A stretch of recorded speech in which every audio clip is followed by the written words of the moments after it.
Welcome to Pokemon from Scratch, a sealed-only challenge where with a budget of $30 a week, we will attempt to build a competitive deck using only the cards we obtain from buying sealed products. And the rules are simple, no trading and no buying singles allowed. Whoa, hold up, a new video? This channel ain't dead yet? Yeah, I thought so too, but it's a new year and, new attempt.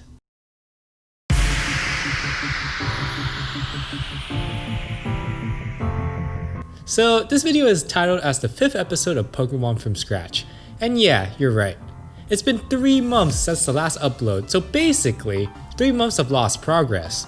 So what are we gonna do about it?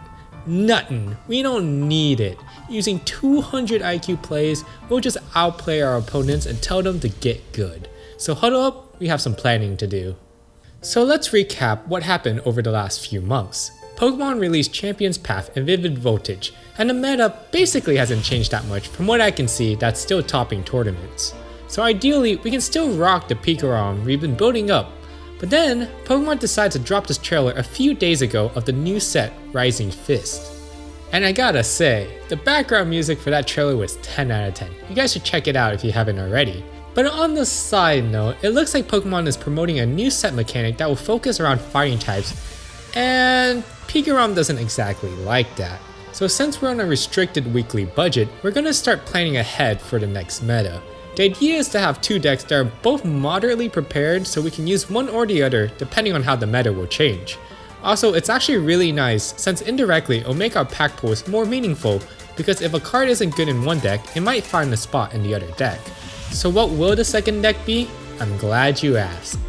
And here we go with the $25 Zacian V League Battle deck and my one-way ticket in becoming a meta slave, packed with the widely adored and definitely not hated ADP. This League Battle deck is pretty good right out the box.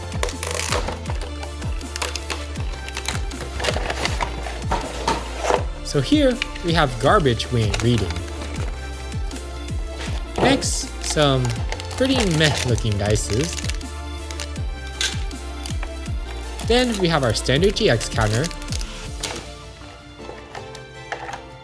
our code card, the deck itself, and our 3 big boys.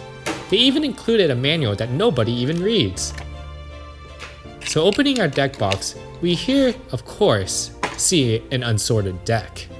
You'd think it would be easier for them to have the deck in order, but apparently that's too much to ask for. And boom. Magic. Ya boy got them sorting skills. So a quick run through the deck, we have 2 Zacians, 1 ADP, 4 Jirachis, a Galarian Meowthline, Mewtwo, Galarian Zigzagoon, 2 Monkeys, 4 Supporters, 4 Research, 4 Marnie, 2 Bosses, 1 Guzma, and 1 Malana.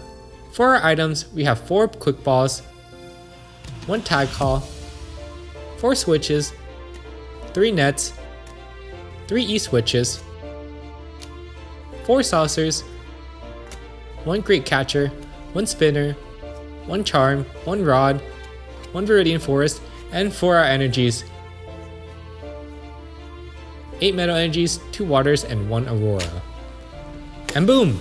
Magic again. I sleeved the deck. So we can edit the deck quite a bit from the start. We have our promozation from episode 3, our 2 Dedenne GXs, a Boss's Order and a Spinner from our Pikarom deck, 2 Air Balloons from the Trainer Kit, and 1 Turbo Patch from last episode. So to make room in our deck, we are going to first take out the Mewtwo, 1 Monkey, 1 Marnie, both tag team supporters, Tag Call, Rod, and Charm. We're taking out Mewtwo because it's slow and not really needed. 2 monkeys in the deck is a brick, so only 1 is needed.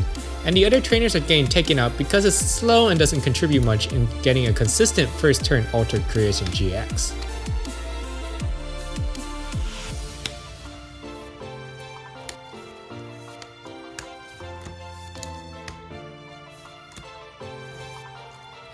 And here's a quick overall preview of the deck. The build might be a little bit bricky right now, but I'll change it depending on how testing goes. As of now, I want to see if I can rush turn 1 altar creation and just one-shot everything. This will be my first time playing the deck, so let's see how we do.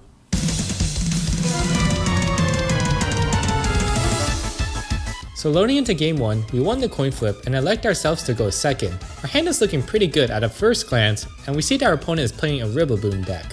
We start out with a spinner to thin out the deck and set up our discard for our saucers with the discard effect from our quick ball. I made the mistake of not discarding Viridian and discard a scoop up net instead, so hopefully we find another way to move the Meowth out of active. Our Dedenne gets us a pretty nice hand in which we're able to pivot out of Meowth into our Jirachi through Air Balloon. We grab ourselves a saucer with Stellar Wish, and now all we need is an energy switch.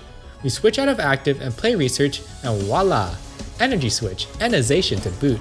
So we get off our turn 1 Alter Creation GX, and with Boss's Order in hand, we have a really commanding position for next turn. Back to our opponent, he seems to be bricky and unable to switch out his double out of the active, and just attaches and pass. From this position, it's basically over since we can just boss up the Thwackey and send it to the Shadow Realms with Ultimate Ray, and setting up our station simultaneously. And with that, our opponent just concedes.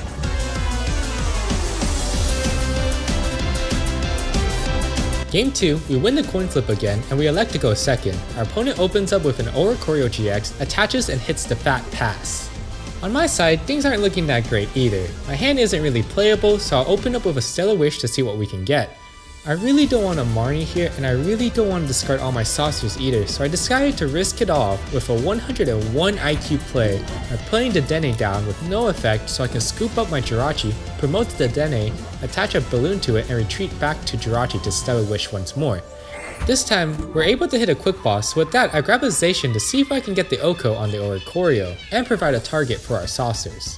We then research into a new hand, and our hand is basically unplayable. I decided to just use the switches for fun and the Dedenne to try our luck again with 6 new cards. We didn't get much either, but we got another Jirachi and 2 nets so we can start looping Stellar Wishes. Fortunately, we're able to get a spinner from the first Stellar Wish. Because of that, we can get our water energy, and with an E-switch in hand, we can alter creation turn 1, but unfortunately we can't donk our opponent.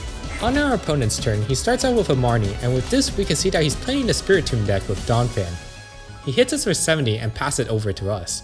Our hand is pretty bad since we don't have an energy in hand and our only supporter is Marnie. I thought about switching to Jirachi for Stellar Wish, but I realized it was a bad idea since we already burned through basically all my other switches and scoop up nets. And so to my opponent's joy, I Marnie giving him 4 new cards. Unlucky for him though, I got a spinner for the Metal Energy. But unlucky for me, my mouse decided to kill itself and attach the energy to Jirachi. But lucky for me, I have an E-switch in hand to undo my mistake, but I am so sorry to my opponent if it looked like I was trying to flex. Then we used the Great Catcher to knock out the Oricorio GX on the bench so he's unable to draw extra cards, say that we were to knock out the Spiritomb instead. Onto our opponent, he attaches a cape and an energy and then research. He evolves his Donphan and switches into it, sets up a second tomb and hits us for 120, but without knocking us out, he's behind on tempo. I attach an energy before attacking, but with that knockout my opponent realizes the writing on the wall and concedes.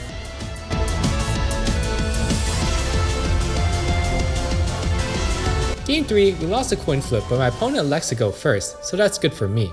We see that he's playing a new Mewtwo deck that's popping up in popularity since the last Player Cup.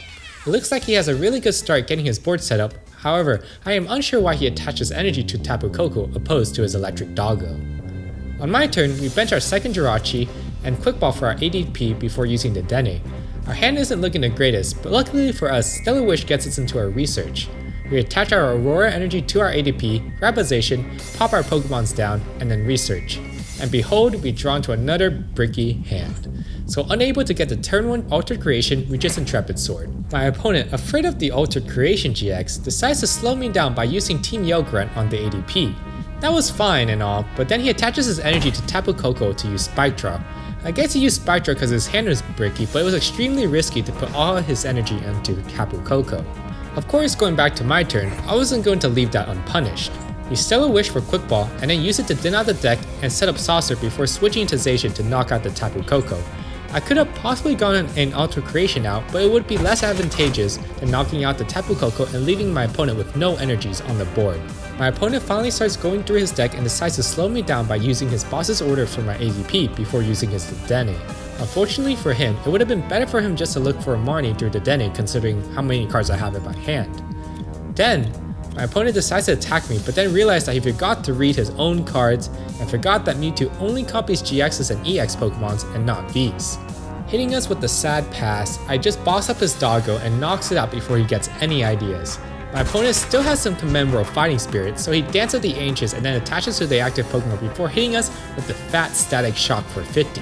Personally, I would just tingly return GX at this point for the lows, but what can I say? With game in hand, we just boss up his Dedenne and switch our Zacian around and take the last 2 prizes for the win.